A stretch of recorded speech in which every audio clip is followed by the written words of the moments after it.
que é um tamponante? Um tamponante é um suplemento que, né, é uma substância que ela vai manter o pH num determinado nível, vai fazer com que o pH se movimente menos durante as ações biológicas. A gente sabe que durante o exercício físico, principalmente o exercício de alta intensidade, onde o metabolismo anaeróbio predomina e a glicólise lática predomina, a gente tem uma produção muito grande de íons H+. E isso faz com que o pH intramuscular comece a diminuir, né? Quanto mais íons H+ tem lá dentro da célula, no meio, mais baixo vai ficando o pH, mais ácido vai ficando. E qual que é o problema disso, né? Essa acidificação do meio intracelular, ela acarreta diversos problemas para o nosso músculo, né? O principal é a instalação da fadiga. Então, a fadiga ela é determinada por uma série de componentes, mas a acidificação do meio é um componente muito importante. Mais adiante eu falo um pouco mais detalhado para vocês. Então, se eu tiver uma substância que faça com que esse pH não diminua muito rapidamente, ou seja, ele seja mantido num nível mais próximo do fisiológico por mais tempo, essa substância vai estar contribuindo para diminuir a velocidade dessa acidificação do meio e, consequentemente, vai estar contribuindo para você conseguir sustentar o exercício por mais tempo. Então, tende a retardar o processo de fadiga. Ok. E o outro suplemento tamponante que a gente tem é o bicarbonato de sódio. Que é esse bicarbonato que vocês compram aí até em supermercado, costuma ter, tá? Então, o bicarbonato de sódio, ele vai também agir como uma substância tamponante. Nós já vimos que a redução do pH intracelular é uma das principais causas de fadiga em exercício de alta intensidade, tá? Nós já sabemos disso, nós vimos anteriormente na beta-alanina. Isso ocorre, né, principalmente devido à maior hidrólise do ATP, que vai aumentar a concentração de íons H+, e aí, durante o exercício, a gente pode ter uma redução do pH intramuscular de 7, 7,1, que é geralmente o inicial, até 6,5, 6,3, aqui já seria uma situação bem ácida já, tá? E como eu disse para vocês, em 6,5, 6,6, as enzimas lá do metabolismo, do metabolismo glicolítico lá, elas já perdem bastante a atividade delas, tá? E aí os tampões intra e extracelular vão atuar para diminuir isso. A beta-alanina, a gente viu que ela é um tampão intracelular, ou seja, ela atua dentro da célula. Só que o bicarbonato é diferente. O bicarbonato ele é um tampão sanguíneo, ele é um tampão extracelular. Então, o que a gente observa aqui nessa figura, né? Aqui está mostrando que durante o exercício, né, mais intenso, onde o metabolismo anaeróbio vai predominar, a gente vai quebrar o glicogênio, formar lactato, e com a produção de H+, e a própria hidrólise do ATP também vai gerar H+. A gente vai ter uma linha de defesa aqui contra essa acidificação, uma linha de defesa intracelular, que é a beta-alanina, que lá no seu anel imidazol consegue captar íons H+, e vai controlando esse pH intracelular. Mas a gente tem também um componente externo, que é o bicarbonato, tá? Que também vai fazer essa ação. Durante o exercício físico, então, intenso, a gente começa a aumentar a concentração de H+. O que a célula faz? Ela tenta se livrar disso, né? E aí existem alguns transportadores, os principais aqui são o MCT1 e 4, que é um transportador de membrana celular para íon H+, vai começar a jogar, né, lançar, liberar esses íons H+ aqui para a corrente sanguínea. E aí, quando esses íons H+ chegam na corrente sanguínea, ele vai reagir com o bicarbonato, forma o ácido carbônico que se dissocia em CO2 e água, né? E aí, esse CO2 é expelido aí pela respiração. Então, por que a suplementação de bicarbonato contribui para manter, né, ou diminuir o processo, a velocidade de acidificação do meio intracelular? Porque quando você consome bicarbonato, você aumenta a concentração de bicarbonato no sangue. E quanto mais bicarbonato tiver no sangue, mais você vai conseguir neutralizar esses íons H+, e mais rápido vai sair os íons H+, né? Quando você tem um pH sanguíneo mais básico, isso favorece, aumenta a atividade desses transportadores aqui, e aí a célula consegue exportar mais íons H+, tá? Então, mesmo atuando fora da célula, o bicarbonato consegue interferir no pH dentro da célula. Porque o que me interessa, né, na prática mesmo é lá dentro da célula. Por quê? Porque aquela redução de pH dentro da célula vai comprometer a contração muscular. E comprometendo a contração muscular vai diminuir a minha capacidade de manter o exercício ou de realizar o exercício. Então, o bicarbonato, mesmo atuando fora da célula, ele vai, tá, contribuir para que o pH intracelular seja mantido ali, né, num nível mais elevado, mais próximo do fisiológico, por mais tempo, e, consequentemente, vai contribuir para retardar a instalação da fadiga. Por isso que aquela meta-análise lá que a gente viu, uma das conclusões dela é que a associação de beta-alanina com bicarbonato tem um efeito sinérgico, porque eles atuam em locais diferentes, mas atuam, né, aumentando aí a neutralização desses íons H+, e, consequentemente, contribuindo para que a acidificação do meio intracelular ocorra numa velocidade menor, tá bom? Então, vamos lá. Então, aqui é um estudo já bem antigo mostrando, né, assim, que essa questão da concentração de bicarbonato e da acidose aí, corporal interferia no processo de rendimento físico. Então, esses autores aqui, ó, em 1981, trabalhou aqui com 5 homens, onde eles trabalharam aqui com dose de 0,3 gramas, tá? A gente vai ver aqui que ele usou várias substâncias. Ele fez um teste ergométrico no cicloergômetro aqui entre 65% e 95% do VO2 máximo. O que a gente vai ver o resultado é esse aqui de 95%, porque é bem intenso, né? Característico de atividade anaeróbica glicolítica. Aí ele trabalhou com 3 grupos. Um grupo que era o controle, que ele deu uma substância que não interferia no pH. No outro grupo, ele deu uma substância, um salmonífero, que aumentava a acidez, então tenderia a prejudicar o processo de acidificação, né? Facilitar o processo de acidificação intramuscular e, consequentemente, iria favorecer a instalação da fadiga. E numa situação de alcalose, onde ele deu bicarbonato, para ter um pH mais alto e fazer aquilo que a gente viu na figura anterior, fazer com que o processo de acidificação intramuscular ocorresse de forma mais lenta. E aí a gente vê, ó, né, o grupo controle no teste a 95% do VO2 máximo conseguiu fazer o exercício, era um exercício até exaustão, 4 minutos e 56 segundos. Quando esse mesmo grupo aí fez o exercício tomando uma substância que aumentava a acidez, a gente tem aqui, ó, uma tolerância ao exercício bem diminuída, caiu para 3,13, né? E na última situação, quando foi dado bicarbonato, aí ele conseguiu aqui, ó, ter um tempo de exercício aqui, um desempenho aqui nesse exercício aumentado, né? A gente passou de 4,56 para 5,44. Então, mostrando que, de fato, a existência desses tamponantes pode realmente interferir de maneira importante no desempenho físico, tá?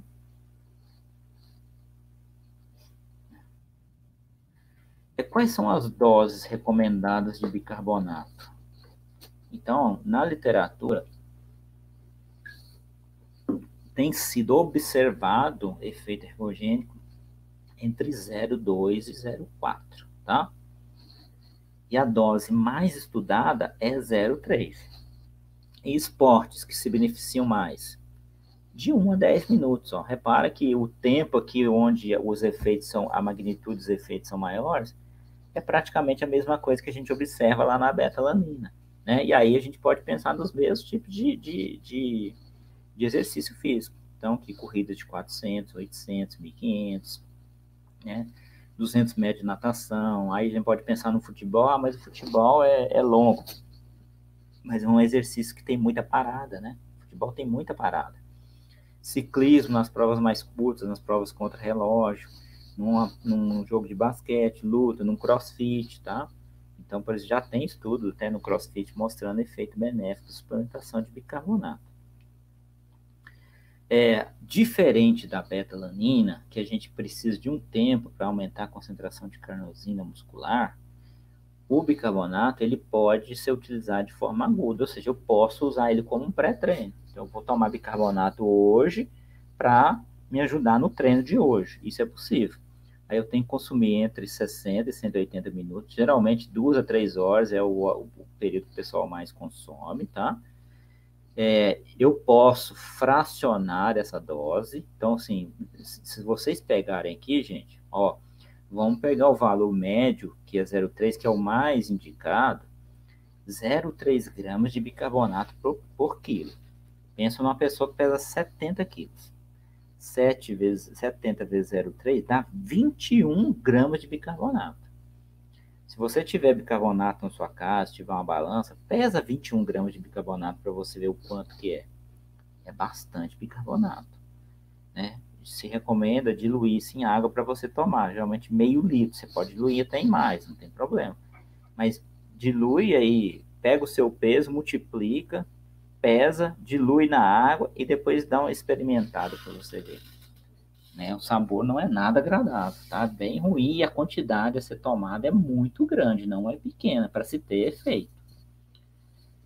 E a suplementação, ela também pode ser feita crônica. Ela tem sido muito mais estudada de forma aguda do que crônica, né? Aí na crônica você vai fazer a dose fracionada, a carga fracionada aqui em 3 a 4 doses menores por dia. Por quê? Porque eu não estou fazendo para treinar, eu estou fazendo para aumentar a alcalose do meu sangue durante um período para ter um efeito, por exemplo, numa competição daqui a alguns dias, algo do tipo. Normalmente se faz durante 2 a 4 dias, tá? Consecutivos antes de um evento esportivo. E aí você pode até trabalhar com dose um pouco menor aqui, ó, 0,2 gramas, tá? Então é possível fazer crônica e é possível fazer aguda. Eu vou mostrar um estudo feito com CrossFit, onde o autor ele testou um esquema diferente, um esquema crônico mais longo e com doses bem menores, tá?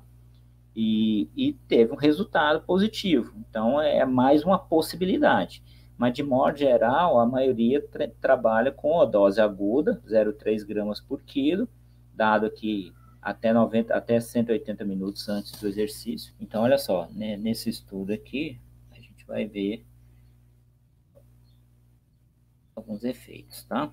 Então, esse estudo aqui foi feito com 18 homens saudáveis, que usaram doses aqui de 0,1, 0,2, 0,3 de bicarbonato de sódio, e aí foi feita a análise do bicarbonato sérico, tá? E essa análise foi feita por 3 horas, porque eles queriam ver aqui, ó, a questão de dose e o tempo que demorava para chegar no pico e chegar naquilo que eles consideram ali uma zona de efeito ergogênico. Então, o que a gente observa, né? Então, o sujeito consumiu lá, ó, se a gente for olhar aqui, ó, né, os picos estão dando mais ou menos aqui 90 minutos, 100 minutos, tá? Então, pelo menos 1h30 antes. E uma coisa que a gente observa aqui claramente também, um efeito dose-resposta, ó. Quem tomou só 0,1 grama por quilo, o aumento é bem menor, tá? Quem tomou 0,2, ó, já chegou aqui numa zona que eles consideram que é de potencial efeito ergogênico. E nesse caso, nesse estudo aqui, só quando os sujeitos tomaram 0,3 gramas por quilo é que eles realmente atingiram a zona que você teria mais certeza de que o sujeito vai ter um efeito ergogênico, que é essa zona cinza aqui, que seria o quê? Um aumento de 6 milimol, de no mínimo 6 milimol na concentração de bicarbonato sanguíneo, né? E aí, ó, a gente observa isso. Pelo menos aqui, né, ó, esse grupo aqui está entrando na zona de efeito ergogênico, mais ou menos perde 80 minutos, tá? E aí isso fica aqui, ó, até 150, 180 minutos, tá? Então, pessoal, aí, usar no mínimo 90 minutos antes. Um problema bem considerável em relação ao bicarbonato, diferente do que a gente viu com a beta-alanina, que a princípio o único efeito que tem sido relatado era aquela aquela parestesia, aquela coceira lá, aquele formigamento que não interfere em nada, pode causar algum incômodo para algumas pessoas, mas não interfere em nada, tá? O bicarbonato, ele pode sim apresentar alguns efeitos que podem ser responsáveis por prejudicar o desempenho do sujeito, ou seja, em vez de você estar esperando um efeito ergogênico da substância, e o sujeito consome e passa a ter um efeito ergolítico, de prejudicar. Esses efeitos adversos aqui que podem gerar um efeito ergolítico, eles estão associados aqui a desconfortos gastrointestinais, tá? Por quê? O bicarbonato, quando chega lá no seu estômago, né, e o estômago tem o suco gástrico, que é rico em ácido clorídrico, ele reage com esse ácido clorídrico, aí forma o cloreto de sódio e CO2. Do mesmo jeito que forma CO2 lá no sangue, quando ele reage com o H+, que vem do músculo. E o CO2 é um gás, e esse gás no estômago ele vai fazer o quê? Ele vai provocar distensão, tá? Na parede, isso pode gerar dor, né? Às vezes a pessoa consegue até eliminar parte desse gás no processo de arroto. E também tem pessoas que no intestino ele é uma concentração grande de bicarbonato e vai atrair água e vai gerar uma diarreia. Então, diarreia, náusea, vômito, distensão abdominal, estão entre os sintomas e os efeitos adversos que podem comprometer e levar ao efeito ergolítico, tá? Então, assim, imagina, você toma bicarbonato e tem uma diarreia. Como é que você vai treinar? Né? Imagina, antes de uma competição, você toma e tem uma diarreia. Aí vale aquela recomendação que serve para todos os suplementos. Nunca teste uma suplementação na competição. A gente sempre testa em treinamentos para observar, né, a resposta do indivíduo. Se o sujeito consumiu e teve qualquer evento, qualquer efeito adverso que atrapalhou ele a fazer o exercício, não vai usar. Né? E uma outra consideração que eu faço nesse sentido é o seguinte: teste sempre em treino e teste a primeira vez em competição, em competições menos importantes também, porque muitas vezes, quando é uma competição, há uma mudança, né? Inclusive no estado emocional do sujeito, o sujeito fica mais ansioso e tudo mais, e isso pode interferir na motilidade intestinal e o sujeito apresentar efeitos que ele não estava apresentando durante o período de treinamento. Então, tem que se ter cuidado mesmo, tá? Hoje existe, né, não no comércio, mas tem algumas pesquisas sendo feitas com cápsulas gastroresistentes, que aí diminui bastante esses efeitos, tá? Além disso, você pode, para minimizar esses efeitos, fazer uma refeição rica em carboidrato, junto com a suplementação de bicarbonato. O estudo que testou isso, eles usaram 1,5 gramas de carboidrato por quilo na refeição. E aí os efeitos foram menos sentidos pelo pessoal. Então é uma possibilidade, né? Ou, se vocês observarem, não tem suplemento de bicarbonato, né? A indústria de suplemento não se interessou, embora seja um dos 5 suplementos que a gente quer considerado com alta evidência científica, mas a indústria não se interessou. Por quê? Porque é muito barato o bicarbonato, né? Então você vai no supermercado, você compra, você vai na farmácia, você compra e os valores realmente são muito baixos.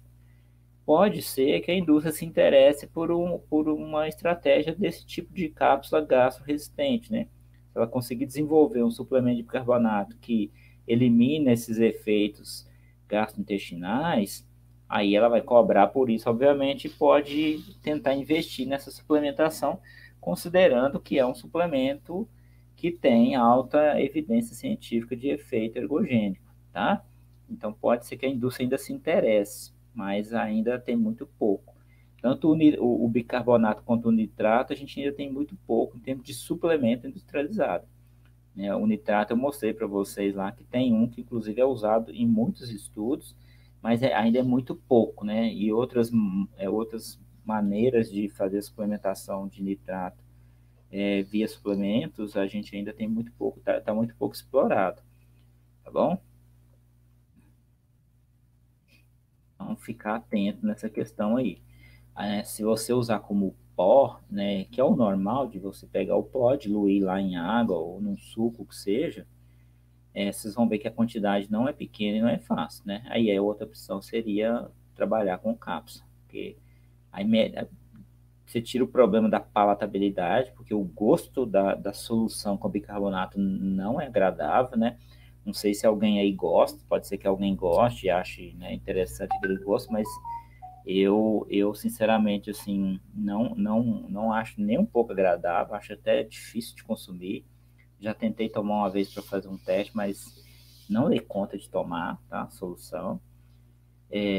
Mas a cápsula seria uma solução. Se for uma cápsula comum, seria uma solução pelo menos para tirar essa questão da dificuldade de ingerir pelo gosto, porque a cápsula vai passar pela boca, vai chegar no estômago. Mas aí vai chegar no estômago, ela vai abrir e a gente vai ter os possíveis efeitos associados aqui, principalmente a formação de CO2 e a carga osmótica aqui da solução, né? Então é uma possibilidade, tá? Aqui a gente tem, né, uma série de estudos que testaram bicarbonato em diversos tipos de exercício, né, aqui, ó, exercício com 4 minutos de duração, 3 minutos, 6 minutos, todos usando aqui a dose de 0,3 gramas por quilo, tá? E fazendo a suplementação, ó, 90 minutos antes, 60, 90 e 75. E o que a gente vê aqui? Diferenças significativas em 3 e em 3 não. Ou seja, mesmo sendo um suplemento, tá? Com alta evidência científica, assim como é o nitrato, assim como é a creatina, a gente nunca vai ter efeitos para todas as pessoas, tá? Então tem pessoas que vão tomar um suplemento desse e não vão ter benefício ergogênico. E no caso aqui do bicarbonato, a possibilidade de ter um efeito ergolítico, ela não é pequena, tá? Ela não é pequena. Então ela existe. Além disso, né, de modo geral, a gente tem o quê? Efeitos extremamente variáveis. Então pessoas respondem melhor e pessoas respondem pior. Lembra que eu mostrei lá, né, na, na, na, na, na betalanina, um gráfico que mostrava o efeito individual. E assim, alguns apresentavam muito maior e outros muito menor.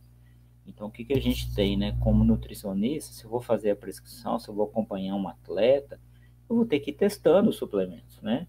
Se aquele suplemento se encaixa no tipo de exercício que ele faz, se ele tem potencial, efeito benéfico para aquele sujeito, eu posso testar. E aí eu vou testar, vou observar a dose, vou observar tempo. No caso do bicarbonato, eu posso dar 90 minutos antes, 60, 180. Eu dei 60, não funcionou, vou testar 120, vou testar 180. Vou ter que buscar achar a melhor maneira de fornecer aquilo para aquele sujeito e que traga o melhor efeito possível, né? Mas eu testei 2, 3 maneiras, em nenhuma situação ele teve efeito, é possível que aquele sujeito não seja responsivo, e se ele não é responsivo, não adianta eu ficar insistindo, eu vou pensar em outras estratégias. Então a gente tem que entender que as estratégias elas vão beneficiar algumas pessoas mais do que outras. Às vezes ele não se dá bem com o bicarbonato, mas se dá muito bem com a betalanina, tem um efeito bom para ele. Então eu uso betalanina, né? Então a gente tem que ter essa ideia bem clara, né? A mente bem clara nesse sentido, que os efeitos são muito variáveis, a maneira como que eu estou fazendo a prescrição pode interferir, tá? E aí eu vou ter que encontrar a melhor receita, a melhor prescrição para aquele sujeito ali. Isso, na verdade, é bom, né? Porque o que as pessoas fazem? Elas compram suplemento e tomam por conta própria. Só que elas não têm essa noção que vocês estão tendo, de que a resposta é muito variável. Então, de repente, ela toma, não tem efeito nenhum, acha que aquilo não serve para nada. E, às vezes, foi a maneira como ela consumiu, né? Que não trouxe efeito para ela. Ou, às vezes, ela toma e tem um efeito muito bom, ela acha que aquilo ali funciona sempre daquela maneira. E, às vezes, ela muda a maneira de tomar depois e já não tem o efeito. Ou, às vezes, toma de maneira equivocada. Então, toma betalanina para ir treinar, achando que vai fazer efeito ali, né? Uma outra coisa, gente, que tem no esporte e que é muito, e que é real, né? Eu não falei disso aqui, mas que é real, é uma coisa chamada efeito placebo, tá? É o efeito, né, da expectativa e da crença da pessoa. Então, às vezes o sujeito toma um pré-treino, uma substância lá, uma betalanina no pré-treino, e sente aquele formigamento, aí ela interpreta que aquilo está dando algum efeito, às vezes ela melhora lá no treino dela, e acha que melhorou mesmo. tá? Mas às vezes é efeito só placebo. Efeito placebo é uma coisa real, né? Eu já experimentei efeito placebo já e sei que ela é real. Se o sujeito tomar acreditando que aquilo ali vai fazer o efeito, isso pode realmente gerar efeito para ele, tá? Não é irreal.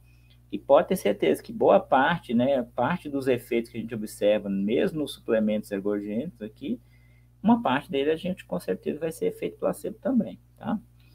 Aqui é aquele estudo que eu falei para vocês, que é um estudo também bem recente e que foi feito no CrossFit, tá? E que o autor ele usou um esquema diferente, né? Que não é um esquema que está na literatura. Eu ainda não vi outro estudo que trabalhou com um esquema desse tipo aqui. Então, assim, pode ser que mais estudos testem esse tipo de protocolo aqui, e se esse tipo de protocolo continuar mostrando então, olha só, nesse estudo, como eu falei, isso aqui não tem sido uma forma padrão de suplementar. A forma padrão é aquela lá, 0,3 gramas, entre 60 e 180 minutos antes, que é a suplementação aguda, ou então você fazer um esquema crônico ali, geralmente entre 2 e 4 dias, aí você pode até trabalhar com a dose um pouco menor, de 0,2 gramas, pode ser fracionada ao longo do dia, tudo bem. Aqui, o que ele fez? Ele pegou 21 homens, né, randomizou esses homens, tá? E fez um estudo duplo cego crossover. Então, os mesmos 21 homens trabalhou tanto, fez o teste tanto com a suplementação quanto com o placebo, tá? Aí ele fez 10 dias de suplementação, então um tempo mais longo, e usou um teste lá chamado Find Gonabet, que envolve lá 5 exercícios físicos lá do CrossFit, e que os sujeitos tinham que fazer o maior número de repetições num determinado tempo, tá? E ainda fez um teste de cicloergômetro com o pessoal, que aí não é um exercício específico do CrossFit. E aí, olha só, né? O que ele fez? O grupo placebo ele dava maltodextrina, tá? E o grupo bicarbonato, ele começou no primeiro dia, ó, com 37,5, tá? Miligramas por quilo. Então, uma dose bem mais baixa. Aí depois manteve, depois subiu aqui para 75, depois subiu para, continuou 75, 112, 112, 150 e depois manteve 150. Então, ele começou com a dose mais baixa, né? Se a gente pegar aqui, né, lembrar que é 0,3 gramas por quilo, pensando naquela dose média lá mais usada, 0,3 gramas por quilo é 300 miligramas por quilo, tá? Então, ele começou com 37,5 miligramas. E no final chegou a 150, que seria metade da dose. 150 é 0,15 gramas por quilo. Então, ele fez a suplementação por um tempo mais longo, tá? E usou doses mais baixas. E o que ele mostra aqui, ó? Ele mostra como no teste que ele fez lá, era um teste que o sujeito tinha que fazer repetições, né? Quanto mais repetições, melhor está sendo o desempenho. Aí ele mostra aqui que o grupo que tomou bicarbonato, ó, a média, esse cinzazinho aqui, a média de repetições, ela aumentou significativamente. Quando eles fizeram com placebo, ó, a média se manteve, tá? Então, ele obteve um resultado aqui positivo, né, em termos de desempenho físico, quando foi usado a suplementação de bicarbonato. Aí aqui, de novo, eu aproveito esse gráfico para falar para vocês do efeito individual. Então, se a gente observar aqui, a maioria dos atletas aqui, dos voluntários, eles estão mostrando uma curvinha ascendente. O que é curvinha ascendente? O número de repetições aumentou. Mas, por exemplo, esse sujeito aqui que eu coloquei o cursor, ele caiu. Ele foi pior depois da suplementação do que com a suplementação, tá? Esse aqui aumentou bastante. Esse aqui, ó, teve o mesmo resultado. Esse aqui, praticamente o mesmo resultado. Então, esse aqui aumentou bastante. Então, alguns se beneficiaram mais e outros menos. No placebo, ó, teve gente que caiu o desempenho, comparando antes com depois, mas teve gente que aumentou. Esse aqui aumentou, esse aqui aumentou. Então, repara que mesmo com placebo, tem gente que às vezes aumenta o desempenho. É claro que a gente pode questionar assim, mas será que aumentou mesmo? Talvez não. Talvez nesse dia aqui ele dormiu bem e fez o teste pior, no outro dia ele estava melhor. Tudo é possível, tá? Por isso que normalmente se trabalha mais com médias, mas a gente tem que olhar para o dado individual que as respostas elas são oscilatórias, as respostas variam em magnitude de pessoa para pessoa. Porque isso, quando a gente pensa na prática, na vida real, é o que mais me interessa. É o meu atleta ali. Se ele vai responder bem, se o desempenho dele vai ter alguma alteração significativa em relação à suplementação que ele fez. É isso que me interessa, tá? E aqui no teste de ciclohigrômetro, aí não houve diferença nenhuma, tanto com bicarbonato quanto com placebo. O tempo de exercício foi o mesmo, tá? Então eles não melhoraram nada, mas no tempo aqui de alta intensidade, né, do CrossFit lá, eles conseguiram melhorar, tá? Então, só para a gente finalizar aqui, ó, vários fatores afetam, né, os efeitos do bicarbonato de sódio. Então, a dose, se a dose for muito baixa, se eu estou fazendo a suplementação aguda, uma dose de 0,1, provavelmente eu não vou atingir a zona de efeito ergogênico. Com 0,2 eu já posso atingir, mas o ideal seria 0,3 mesmo, é mais seguro atingir aquela zona de efeito ergogênico quando eu tomo 0,3. O momento da ingestão, então, não tem como eu saber, né, quanto tempo o sujeito vai atingir o pico dele. Eu teria que ficar monitorando, fazer isso. Isso é coisa de laboratório, de pesquisa. Na prática não dá. O que eu posso fazer é, primeiro teste, eu vou dar 90 minutos. Funcionou? Então esse pode ser um tempo bom. Não funcionou? Eu posso aumentar para 120 ou diminuir para 60. Não tem jeito, eu tenho que ir testando, porque a faixa de tempo é de 60 a 180 minutos. Então, o sujeito pode ter uma faixa ótima de tempo ali, mas geralmente 90 minutos funciona para a maioria. Então, eu iniciaria com 90 minutos, tá? O aumento do bicarbonato sérico. Então, tem alguns que aumentam mais e aumentam menos. Se ele não aumentar pelo menos 6 milimol, a tendência é não ter efeito, né? Isso está relacionado ao momento e à dose. Os efeitos colaterais. Então, se ele tiver efeito colateral, imagina se você toma um negócio e tem uma diarreia para ir treinar. Não dá. Você toma e começa a sentir dor no estômago. Não dá. Tá? Sentir náusea. Não dá para treinar. O nível de treinamento, né? De modo geral, os mais treinados têm efeito menor do que os menos treinados. Tá? Até porque tem um estudo que mostra que o exercício físico, por si só, aumenta a concentração intramuscular de carnosina, que é um tampão interno. Então, o sujeito lá treina, só por treinar, como adaptação ao treino, ele já tem uma capacidade tamponante maior. Então, a tendência é que esse sujeito, quando faz suplementação ou de betalanina ou de bicarbonato, tem efeitos menores. Tá? A composição genética, então, cada pessoa responde de um jeito. E a duração e intensidade do exercício. Então, exercícios mais curtos, mais intensos, né? Naquela faixa entre 1 e 10 minutos, parecem responder melhor. Mas pode ser que o sujeito tenha benefícios, né, bem relevantes em exercício mais longo. Tem que ser testado também, tá? Vão tentando refletir